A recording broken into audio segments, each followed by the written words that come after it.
Muito bom, muito boa tarde, então. Muito obrigado por terem vindo até aqui. Muita gente, tá bom. E vocês me pediram para conversar sobre um tema complicadíssimo, né? Globalização, política externa, América Latina, o mundo, é isso? Vamos lá. Primeiro, o que é globalização? Vocês sabem, né? Mas é que, às vezes, usa-se globalização de uma maneira muito indiscriminada, né?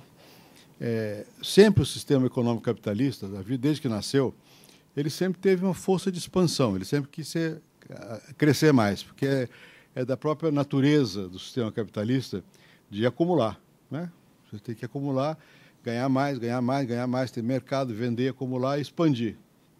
Então, sempre o sistema capitalista teve uma vocação, digamos assim, um impulso para se ampliar. Que o próprio Brasil é fruto disso, né?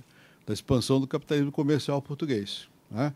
Então, de uma certa maneira, sempre houve desde que o sistema capitalista está assentado no mundo, você sempre teve uma tendência a que ele fosse capaz de englobar, ser maior do que só um pedacinho e dominar, se possível, dominar o mundo, se expandir pelo mundo afora. Muito bem. Então, nesse sentido, sempre foi global, sempre tendeu a ser global, não foi? Tendeu a ser global.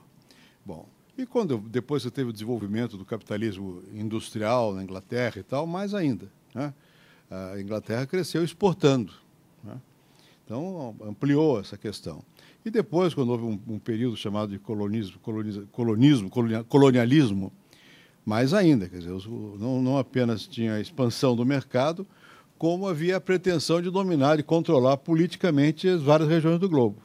Bom, então por que agora se fala tanto em globalização? Quando se fala de globalização agora, nós estamos querendo dizer uma outra coisa diferente disso que eu acabei de dizer. Uma coisa mais específica. É que, a partir de uma certa altura do desenvolvimento do mundo capitalista e do mundo em geral, houve também um desenvolvimento tecnológico importante que permitiu que houvesse uma difusão maior do processo de produção. Me refiro ao quê? Basicamente a dois tipos de desenvolvimentos tecnológicos. A expansão dos meios de transporte. Às vezes coisas que são simples, mas que têm efeito enorme. Por exemplo, descobrir como é que você transporta mercadorias em containers. Isso modificou muito o transporte por navio, porque aqueles enormes caixas onde põe tudo lá dentro, aquilo é mais fácil você levantar pelo guindaste, colocar no navio, etc., etc., de redistribuir de um porto para outro. Enfim, isso facilitou muito. Depois a rapidez também com que os meios de transporte evoluíram, sobretudo o avião. Então, isso permitiu que o escopo da produção fosse mais amplo. Mas o mais importante não foi isso, foi o desenvolvimento de outras técnicas, que não tem nada a ver com essas mais pesadas, que são as técnicas de comunicação, de informação. Com o computador, as tecnologias eletrônicas todas, de transmissão de dados, etc., etc., foi possível mais facilmente espalhar a produção pelo mundo e ter o controle mais centralizado. Você não precisa mais estar próximo do local de produção para você controlar, porque com os computadores, a internet, você tem acesso a tudo. Quer dizer, as diferenças de tempo e de espaço diminuíram, né? Isso é que produziu uma verdadeira revolução no mundo. Isso, na verdade, começa na década de 70, quando as técnicas de informática crescem muito, e, sobretudo, quando se sai do hardware, das grandes máquinas, e se passa para fazer, através de miniaturização, a de fazer o PC, o computador esse que está aí, depois o telefone, o celular vira computador, não é? E desenvolvimento de software, dessas técnicas que vocês conhecem melhor do que eu, de fazer com que haja transmissão de dados e de informações. Então, você juntando uma acessibilidade maior aos mercados, por causa dos meios de transporte, e também a possibilidade de você ter controle difuso, né, e não precisar estar tudo próximo ao dono, porque o dono controla, o dono no sentido simbólico, às vezes não é dono nenhum. Mas o que aconteceu é que você teve o sistema produtivo se esparramou pelo mundo. E hoje, dificilmente, não sei, talvez nem essa peça aqui, não sei, esse botãozinho talvez seja feito num lugar, isso aqui no outro, isso aqui no outro.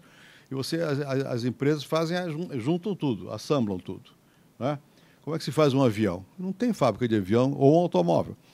A fábrica de automóvel, ela não faz o motor, às vezes, ou não faz o pneu, certamente, ou não faz o pino. Isso se distribui em várias outras fábricas em outras partes do mundo. Se vocês forem aqui visitar a Embraer está fazendo um pedacinho da asa do Boeing.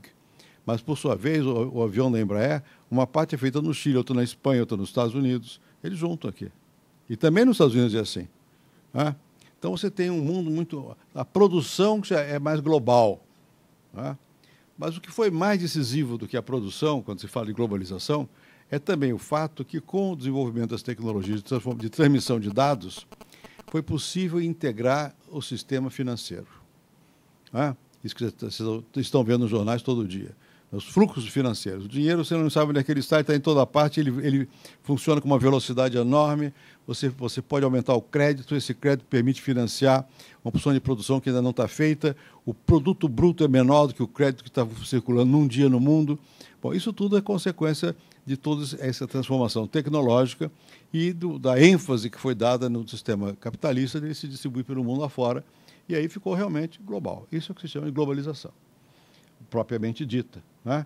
Bom, que é fruto, portanto, de uma modificação com base em uma reforma tecnológica, uma revolução científica. Você teve também a transformação das formas de organização, a produção não é num só local, você tem que distribuir mais essa produção, e você tem uma enorme expansão do capitalismo financeiro. Consequentemente, também o poder, de alguma maneira, se distribuiu, começa a se distribuir de forma um pouco diferente do que no passado. Para começar, você começa a ter realmente a possibilidade de ter, e mais que a possibilidade, a necessidade de ter alguns órgãos que sejam órgãos globais. Um dos problemas dessa crise que nós estamos vivendo hoje, qual é? É que os bancos ficaram sem ter o controle dos países e, por sua vez, não foi criado nenhum órgão internacional que controlasse os bancos. Então, a coisa ficou solta. Né? Ninguém tinha controle, os bancos estavam dando mais crédito do que podiam. E não tinha, dentro do país, instituição capaz sequer de controlar, porque eles dão crédito no mundo todo. E o país tem gerência somente na sua área territorial. Então, é difícil controlar. E como não se criaram instituições globais, né, o Fundo Monetário Internacional não é isso, né, não serve para isso. Né?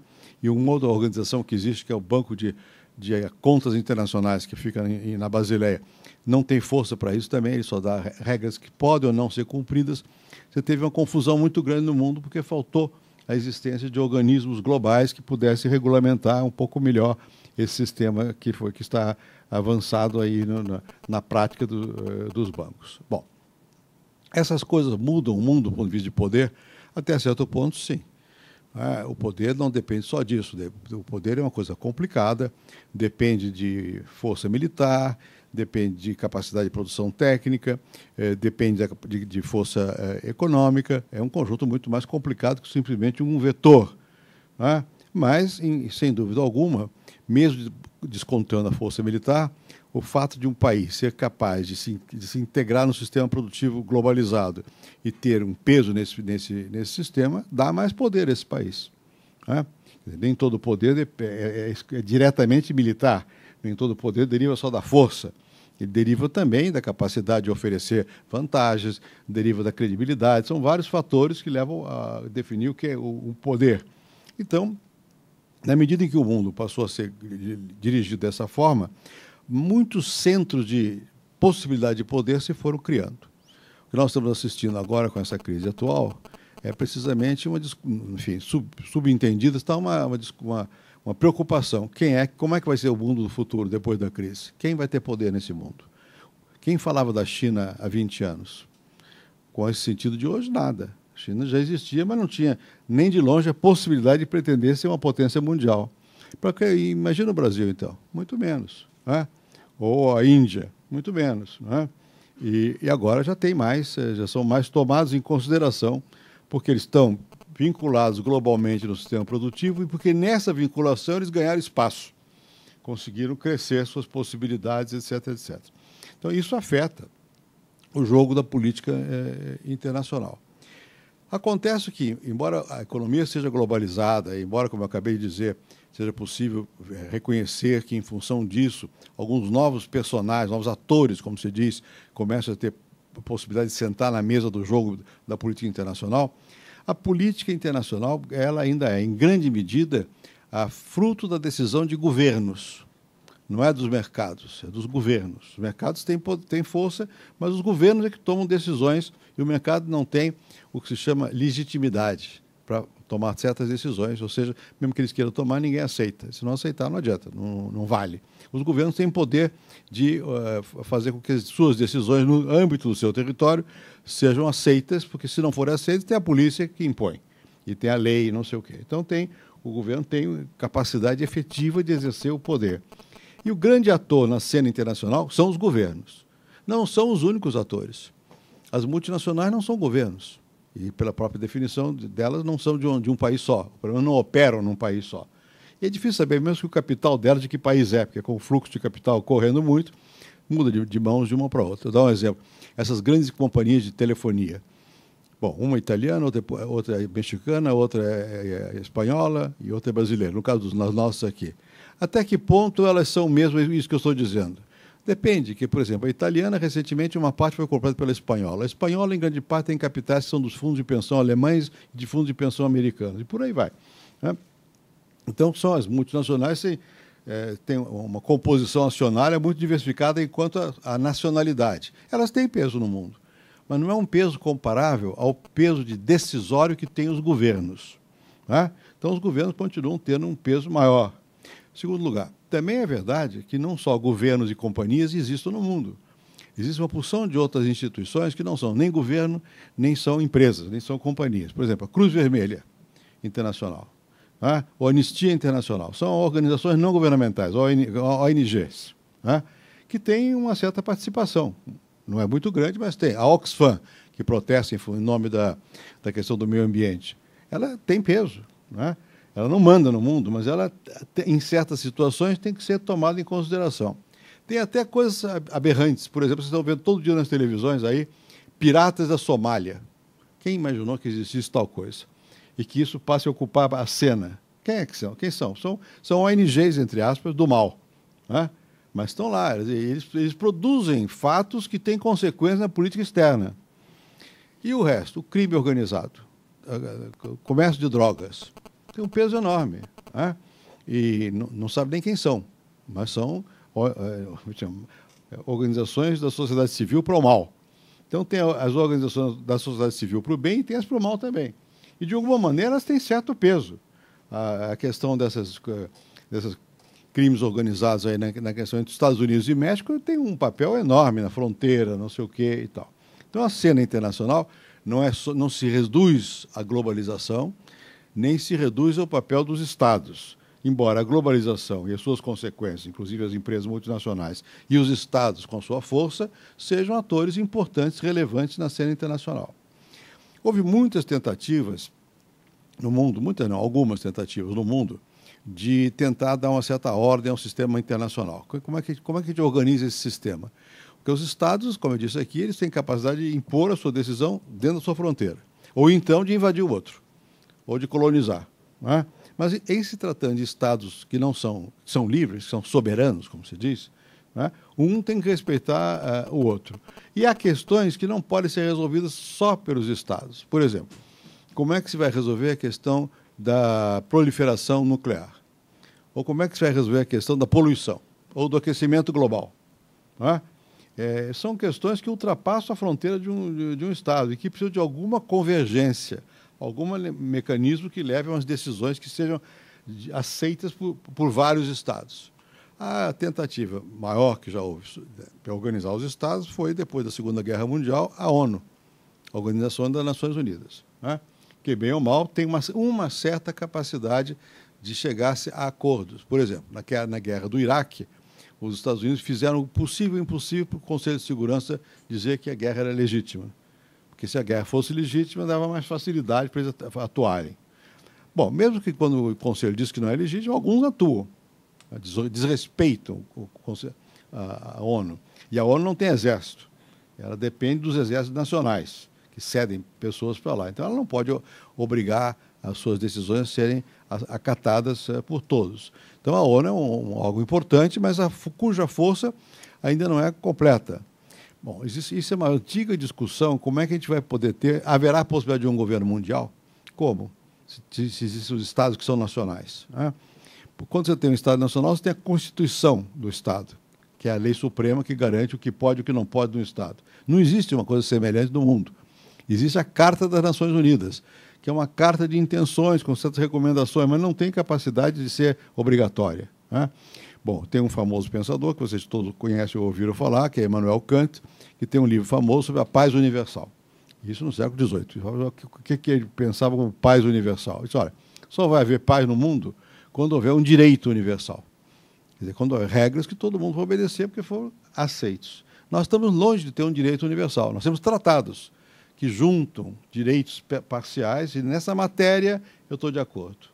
E existem vários acordos que são respeitados binacionalmente ou por vários países, mas não há um direito geral universal. Houve alguns avanços recentes, quer dizer, de uns 20 anos para cá, nessa matéria. Foi criada, por exemplo, uma coisa que é muito importante, embora ninguém dê muita bola para isso, mas que é muito importante, que é o Tribunal Penal Internacional. Foi criado um tribunal, com apoio nosso, do Brasil, entre outros, que funciona em Roma, e esse tribunal, para crimes contra a humanidade, ele tem legitimidade para julgar as pessoas.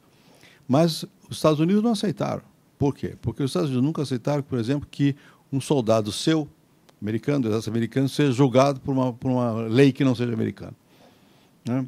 Então, você acusa o soldado, o batalhão, um pelotão, de ter feito um assassinato em massa, ele não aceita que seja julgado como crime contra a humanidade. Alguns outros países aceitam, e já está havendo julgamentos de crimes contra a humanidade. Quer dizer, pelo menos no que diz respeito aos direitos humanos, que seriam aqueles direitos universais que toda pessoa é portadora, deveria haver um tribunal e uma regra que dissesse o que pode e o que não pode. Temos o começo disso com esse Tribunal Penal Universal. Você tem Corte de Direitos Humanos na Organização dos Estados Americanos. Você tem elementos de formação de uma ordem global que possa ter legitimidade, tem, portanto, uma lei só, e que tenha canais de julgamento e que tenha também mecanismos pelos quais você cumpra aquilo, ponha na cadeia se alguém for condenado, né? Mas tudo isso ainda é bastante embrionário. Até hoje, apesar dos esforços, a política externa continua ser, em grande medida, o efeito de decisões que são tomadas a nível de cada Estado, que é soberano. Alguns outros organismos não formais, não como a ONU, que é uma instituição e tal, existem. Todo mundo ouviu falar do G7, G8, que é quando se reúnem os presidentes dos países mais ricos. E agora o G20, dos ricos e mais ou menos, né? Bom, é importante, inclusive que amplie, não são só os mais ricos, também os mais ou menos ricos vão sentar lá, são 20. Muito bem, agora a Espanha quer entrar, enfim, todo mundo vai querer entrar. Bem, só que, por enquanto, você reúne o G20 como agora, em Londres, faz o que chama uma cúpula. E essa cúpula foi importante, porque toma não é que toma decisões, permite formar convergências de opinião. Então, parece ser que eles acreditaram nessa reunião do G20 que vai ser necessário mudar um pouco o modo como funcionam os organismos internacionais, dar mais apoio ao Banco Mundial, ao Fundo Monetário, quem sabe criar certas regras, tudo bem. Mas, quando termina o G20, o que acontece? Cada um vai para casa, né? Então, não tem uma instituição que põe em prática o que foi decidido pelo G20. As instituições continuam sendo locais, são nacionais. E quando há as internacionais, como o Fundo Monetário, o Banco Mundial, a OMC, depende de que esses vários países realmente façam cumprir o que foi decidido lá pelo G20. Quer dizer, é uma coisa ainda não formalizada, não é uma instituição. Ou seja, não tem regras estabelecidas que se repetem, que você sabe o que você pode e o que você não pode. É quase que uma declaração de boas intenções. Importante, porque se a intenção for boa. Às vezes se reúnem e declaram más intenções, né? Mas quando declaram boas intenções, é um passo adiante. Mas não há ainda nada que se assemelhe a isso. Bom, aí deixando de lado esse nível tão abstrato, indo para coisas um pouco mais concretas.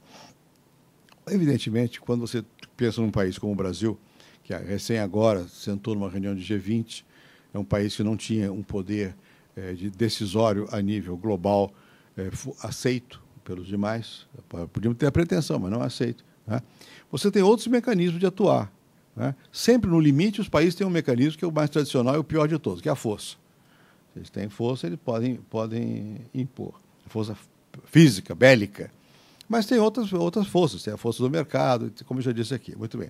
Um país como o nosso tem que ter um cuidado especial com a sua política externa. E, basicamente, no caso da nossa política externa, ele sempre teve uma dupla ambição. Por um lado, uma missão regional. Na região, na América Latina, sobretudo na América do Sul, o Brasil é um país que tem, digamos assim, peso. Né? Sua palavra tem que ser escutada. Porque, primeiro, 40% do produto da América Latina está aqui. Né? Segundo, o mercado também, né? Como consequência. E se você olhar para a América do Sul, mais ainda. Né? E se você olhar a relação do Brasil com todos os demais países, é muito grande o fluxo de mercadorias, de capital, de tudo, que de alguma maneira tem como centro o Brasil. A produção também. Então o Brasil tem uma certa influência regional, sempre teve. No século XIX fizemos até guerra por causa disso, para poder manter as influências, não sei o quê. Né? E sempre tivemos e mantemos e temos sempre um olhar preocupado com a nossa vizinhança. Né? Porque boa ou má é a nossa, não tem jeito. Quando criticavam os chilenos, que os chilenos começaram a crescer muito, o Chile diziam que os chilenos diziam: nós somos uma boa casa em um bairro muito malo. Somos uma casa boa num bairro ruim. Né? Mas o bairro está ali, não adianta. A casa está num bairro errado, vai fazer o quê? Vai continuar, pode ser até desvalorizada pelo bairro. No caso é exagero, o bairro nosso não é tão ruim assim. Né? Mas o fato é que vamos ter sempre, é quase que um imperativo geográfico, nós vamos ter sempre que lidar com o Paraguai, com o Uruguai, com a Bolívia, com a Argentina, porque são nossos vizinhos. Então nós temos que ter uma política externa muito dirigida e preocupada com ter um bom relacionamento com os vizinhos. Temos um vizinho enorme lá em cima, os Estados Unidos. Temos a sorte de não estarmos muito perto. Então, dá para conviver. Os que estão mais perto, como o México, é mais difícil. Porque aí o peso é tão grande dos Estados Unidos que tudo que até quando é bom para o México mesmo, mas vindo dos Estados Unidos, dá a impressão que eles estão sendo submetidos aos Estados Unidos. No nosso caso, estamos mais longe, não há tanto esse sentimento, mas eu tenho que tomar em consideração. A política brasileira não pode, externa, não pode deixar de tomar em consideração que nós estamos no hemisfério das Américas e que nesse hemisfério os Estados Unidos têm um papel muito relevante. Então nós temos que olhar sempre a nossa vizinhança e fizemos o Mercosul, agora estamos expandindo para a América do Sul, não sei o quê. Temos que prestar atenção à relação com os Estados Unidos, só que o Brasil, ao mesmo tempo, eu disse, ele tinha que olhar, por um lado, para o seu entorno, incluindo as Américas todas. Mas, por outro lado, o Brasil sempre foi um país que teve capacidades de exportação muito ampliadas e muito diversificadas. Se você pegar um país como o México, que é um grande país, depois do Brasil é o mais importante da região, o México exporta para os Estados Unidos quase 90% do que ele produz. O Brasil exporta para os Estados Unidos menos de 20%, 18%. Né? E nós não temos nenhum outro grande país, que o segundo é a China, às vezes até o primeiro. É a China. Na verdade, a gente costuma dizer que o segundo é a Europa, porque no conjunto a União Europeia é mais que a China. Mas, digamos, Estados Unidos, China e União Europeia para o Brasil são equivalentes quanto ao nosso interesse de exportação e importação. Também tem o Oriente Médio, nós temos bastante relação com o Oriente Médio. Quer dizer, o Brasil tem um relacionamento que é global. Então, nós sempre tivemos que ter um cuidado na nossa política externa em, ao mesmo tempo, ter um papel relevante, que é natural na nossa região, de termos também um papel de relacionamento mais aberto com o conjunto do globo. Né? E nós temos com a China e tal. E temos algumas preocupações até ancestrais com a África, que é vizinha também, e certos países são de língua portuguesa. Então, esses são os países, são as áreas, não são os países, são as áreas quase que globais, pelas quais o Brasil tem que ter um certo interesse e um interesse ativo. Como nós estamos numa fase de transição, ou seja, de um país subdesenvolvido e pobre para um país de desenvolvimento intermediário e já não tão pobre, né, nós temos algumas opções de política internacional. Né? No passado, quando era muito claro que o mundo se dividia em norte e sul, um norte rico e um sul pobre, o Brasil pertencia ao sul e sempre teve uma política externa muito guiada pelas ideias de colaboração sul-sul, né, com a Índia, com a África e não sei o quê. Continua a ver isso, porque nós ainda pertencemos a essa região. Só que o sul hoje é uma coisa mais complicada, porque a China não é do sul, não é geograficamente, mas era considerado do do grupo do G77 apoiava, que era o grupo dos países mais pobres. A China hoje é o segundo maior do mundo, daqui a pouco vai ser o maior. Né? O Brasil, que era lá na rabeira, já não está na rabeira. Né? E como houve essa globalização, que eu mencionei aqui, todo mundo sabe, é difícil julgar um país no seu conjunto. Quer dizer, você pega São Paulo, essa cidade de São Paulo, tem mais similitude com Nova York do que com o país do Sul. Já o Nordeste, Nordeste não digo, está mudando também, mas certas áreas do Brasil, não precisa ser do Nordeste, pode ser até aqui de São Paulo também, são ainda bastante pouco desenvolvidas, tem mais similitude com outros países menos desenvolvidos. E os Estados Unidos também. Vocês viram todos o que aconteceu em Nova Orleans, que se via aquela miséria tremenda. Né? Então depende, o mundo hoje está muito fragmentado. E essas cadeias, esses networks, redes que se formam, né? Juntam partes de países que são díspares, mas você olhando bem, eles são mais homogêneos nessas diversas partes do que eles dentro de cada um deles.